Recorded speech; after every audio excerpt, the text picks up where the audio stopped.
Hudo, ful dobro, ful me je dal nekega elana za ustvarjanje naprej. Zanimivo mi je bilo, kako so se v bistvu kar vsi bendi transformirali, ko so prišli v ta Hansa studio. Ne?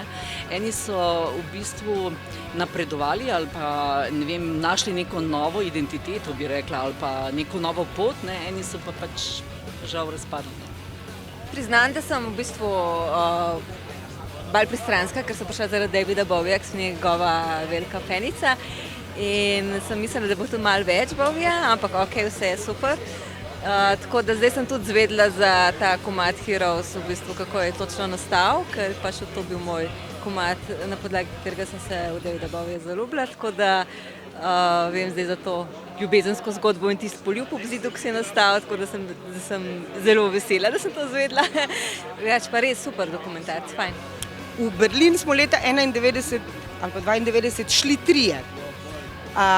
Tretji član danes ni tukaj, ampak ima otroka, ki je star 18 let in na novo odkriva to glasbo. In ravno kar sta z mamico 2 dni nazaj potovala v Verono na koncert Patti Smith.